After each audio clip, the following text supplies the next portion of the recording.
हम खासरून का मिस्ताक बने तो हम अपनी दुहाइयां दे दे करके रोने लगे, कभी हुकूमत के नाम पर रोने लगे, कभी सियासतदानों के नाम पर रोने लगे, लेकिन हमने एक बार गौर न किया कि हमने खुद ने अपना किरदार बर्बाद किया है। अगर हमने ये गुस्ताखान रसूल से यारियां न लगाई होती, हमने दुश्मनान रसूल से यारियां न लगाई होती तो हमारी हाल ये न होते, हमारी बर्बादी का जरिया ये चीज न बनती। मैं आपको, मेरे पास वक्त 7 मिनट का बचा है, मैं आपको बड़ी जल्दी के साथ बताता चलूं। हजरत काब बिन मालिक है, क्या नाम है, नाम लेकर के बताइए। हजरत काब बिन मालिक। आप फरमाते हैं जंग तबूक का जमाना है, हुजूर ने ऐलान फरमा दिया कि तबूक की जंग होगी, मुसलमानों अपने साजो सामान बांध लो, मुसलमानों साजो सामान बांध लो। इतने वसी हो गए थे कि हुजूर ने रजिस्टर में नाम नहीं लिखे, नाम लिखकर किसी के हवाले नहीं किए, कहा जो चाहना चाहता है वो तैयारियां कर ले, हम तबूक के लिए रवाना होंगे। फिर हजरत काब बिन मालिक फरमाते हैं हुजूर ने कहा कि मैं तबूक के लिए रवाना होना है। उन्होंने इरादा किया, लेकिन शाम तक किसी बहाने से फिर चूक जाते और अनकरीब वो जमाना आ गया कि हुजूर तबूक के लिए रवाना हो गए। हजरत काब बिन मालिक अपनी सुस्ती की वजह से तबूक की जंग में हुजूर के साथ न जा सके। काफिला गुजरे, एक दिन हुआ, आपने कहा घोड़ा मुझे दौड़ाना आता है। क्या कहा? घोड़ा मुझे दौड़ाना आता है, तेज तर्रार मैं हूं ही, जब चाहूंगा पुख्ता इरादा करके 2 दिन में जाकर मिल जाऊंगा। 2 दिन गुजर गए, 3 दिन गुजर गए, 4 दिन गुजर गए, आप गए नहीं और अनकरीब वो जमाना आ गया, हुजूर पहुंच गए तबूक में। अब ये सोचने लगे कि मदीने में निकले तो इन्हें वो लोग नजर आते थे जो बज़ाहिर कलमा पढ़ते थे, लेकिन इनके दिलों को खुदा ने फेर दिया था और इनके चेहरों पर मुनाफिकत का दाग लगा हुआ था। अब ये परेशान और अपने घर वालों से, खानदान वालों से, नाते वालों से, रिश्तेदारों से मशवरे करते फिरते, कहते कि कोई मुझे बताओ जब हुजूर आएंगे तो मैं क्या उज़्र लगाऊंगा। लोगों ने कहा कोई भी उज़्र लगाकर खुला पा लेना, आप हुजूर से छुटकारा पा लेना। आप सोचते रहे हुजूर आएंगे कोई बहाना कर लूंगा, बाद में माफी तलब कर लूंगा, लेकिन वो जमाना भी आया। हुजूर तबूक से वापिस आ गए। आदत करीमा थी, मेरे आका सल्लल्लाहु अलैहि वसल्लम जब सफर से वापिस आते, मस्जिद नबवी में आते, नमाज पढ़ते, आपने नमाज पढ़ी, आदत के मुताबिक मुनाफिक आते रहे, झूठ बोलते रहे, हुजूर जाहिर में कबूल करते, बातिन से ऐराज करते रहे। अब बारी हजरत काब बिन मालिक की आई। बारी किसकी आई? किसकी? काब बिन मालिक। अरे जोर से बोलो यार। काब बिन मालिक आए।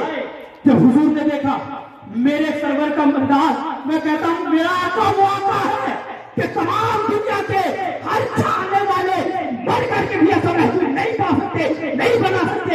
मेरा नबी जब अपने गुलामों से नाराज भी होता है तो कितने प्यारे अंदाज को तबस्सुम करता है, मुस्कुरा कर मेरे आका कहते काब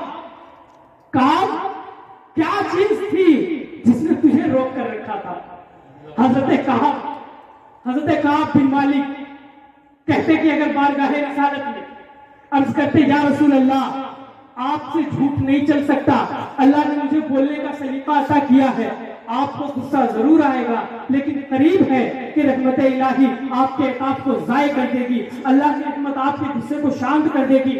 या रसूल अल्लाह मुझे कोई उज़्र ना था, मुझे कोई बहाना ना था। हुजूर सरवरे कौनैन ने कहा ठीक है, जब तुम्हारी यही रजा है तो तुम्हारा फैसला रब ही करेगा। और हुजूर ने ऐलान कर दिया कि आज से काब के साथ कोई भी बोलेगा नहीं। मैं कहता हूँ मुसलमानों गौर करो, मेरी यहाँ तक की बात पर नहीं, अब से गौर करो। हजरत काब कौन है? मुसलमान है। कौन है? मुसलमान है। आपने कुफ्र नहीं किया, शिर्क नहीं किया, अपने आप को दीन से जुदा नहीं किया। सिर्फ हुजूर ने कहा था काब से कोई गुफ्तगू नहीं करेगा। हजरत काब खुद कहते हैं, कलामे पाक के अंदर भी मौजूद है। अगर मैं बताने चलूं, तफसील में जाऊं, काफी लंबा वक्त चला जाएगा। हजरत काब कहते हैं जमीन इतनी वसी होने के बाद मुझे तंग मालूम होती थी। लोग जो मेरे साथ वाले थे, मुझे बेगाने मालूम होते थे। अब कोई मुझसे कलाम करने वाला बाकी न था। मैं मस्जिद में आता था, कोई मुझसे बोलता न था। मैं नमाज पढ़ता था, कोई मुझसे बोलता न था। मैं सलाम करता था, मैंने किसी को जवाब देते नहीं सुना।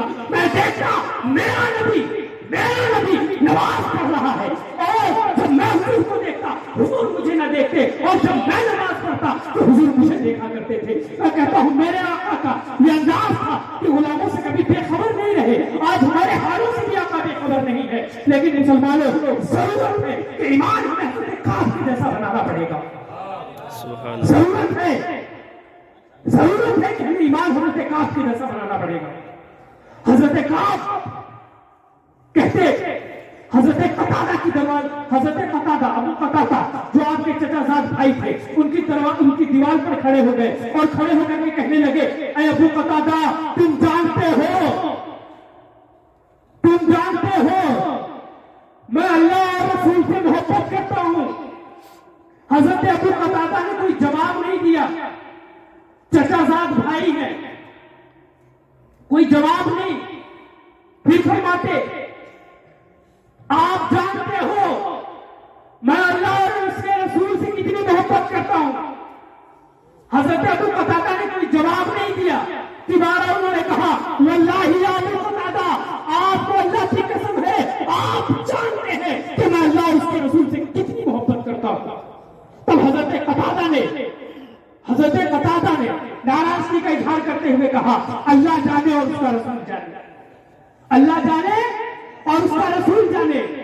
ابھی کفر نہیں کیا, ابھی بےایمانی نہیں کی, چوری نہیں کی, ڈکیتی نہیں کی, عیاریوں سے یاریاں نہیں لگائی, عیاشوں سے دوستی نہیں کی, دین کا کوئی فرمان نہیں چھوڑا. حضور کی فکر بات ڈالی تھی لیکن بھائی تھا کہ بھائی کی بات سن کر گواہی دینے کو تیار نہیں ہے. آج ہمارے حال کیا ہے ہماری نگاہوں کے سامنے رکھے ہوئے. اب حضرت قتادہ نے کوئی جواب نہیں دیا. آپ بازار مدینہ میں پھر رہے ہیں. 40 روز ہو گئے. غسان کے بادشاہ نے ایک خط لکھ کر کے بھیجا. ایک قاصد لوگوں سے پوچھتا کعب کہاں ہے. لوگوں نے بتایا کعب وہ ہے. جب پہنچے حضرت کعب بن مالک کے پاس وہ خط دیا کہا مجھے غسان کے بادشاہ نے بھیجا ہے آپ کی بھلائی کے لیے. یہ خط دیا اور جب خط آپ نے پڑھا پڑھ کر کے کہا اس میں لکھا ہوا تھا اس خط میں لکھا ہوا تھا کہ ہمیں معلوم ہوا ہے تمہارا آقا تم سے ناراض ہے اور ہمیں اس بات کا ڈر ہے کہ کہیں تم ہلاک نہ ہو جاؤ, تم برباد نہ ہو جاؤ. ہم چاہتے ہیں تم ہمارے پاس آ جاؤ اور ہم تمہیں عہدہ دیں گے, تمہیں حکومتیں دیں گے, تمہیں عزتیں دیں گے.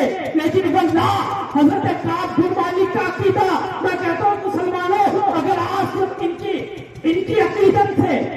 کی عقیدت سے صرف ایک ٹکڑا اپنے اندر پالو تو تمہیں کوئی زمانے میں رسوا نہیں کر سکتا. حضرت ابو قتادہ حضرت کعب بن مالک نے وہ خط لیا تندور میں پھینکا اور پہنچے سر مصطفیٰ پر کہتے یا رسول اللہ یہ آپ کا اعراض ہے, آپ کی ناراضگی ہے کہ کفار مجھ سے گناہ کرتے ہیں, یہ کافر مجھ سے دوستیاں کرنے کے لیے آ رہے ہیں. آج مسلمانوں ہوش کرو, اگر تم سے کوئی دوستی کر رہا ہے تو تمہارے بھلے کے لیے نہیں کر رہا, اپنے ذاتی نفع کے لیے کر رہا ہے. تمہیں بھی چاہیے کہ تم رب اور اس کے رسول کو راضی کرو تاکہ یہ جو تم سے یاریاں لگانے کی بات کرتے ہیں یہ تم سے دور ہو, تم سے بیزار ہو. کیونکہ جب تمہارے کردار سے غلامی رسول کی بو آئے گی تو تمہارے بھی ایمان کی ضرورتیں حضرت کعب بن مالک کی طرح ہوگی. وقت کی قلت دامنگیر ہے ورنہ میں پوری بات کرتا انشاءاللہ الرحمن. اللہ رب العزت ہم لوگوں کو حق بولنے, حق سننے اور حق پر عمل کرنے کی توفیق عطا فرمائے اور تا حیات اعلیٰ حضرت کے اس پیغام پر, اس مشن پر زندگی گزارنے کی توفیق عطا فرمائے. جان ہے عشق مصطفیٰ روز وضو کرے خدا, روز سے درد کا مزہ نہ سے دوا اٹھائے. کیوں میرے کہنے آپ کے سننے میں جو خامی خطا غلطی ہو رب تبارک و تعالیٰ اسے معاف عطا فرمائے. پڑھے میرے ساتھ مل کر بآواز بلند استغفر اللہ یا ربی من کل ذنب واتوب الیہ اشہد ان لا الہ الا اللہ واشہد ان محمدا عبدہ ورسولہ. یہ قصہ لطیف ابھی نہ تمام تھا, جو بیان ہوا وہ آغاز بات تھا. وما علیہ الا البلاغ. السلام علیکم ورحمۃ اللہ تعالی وبرکاتہ.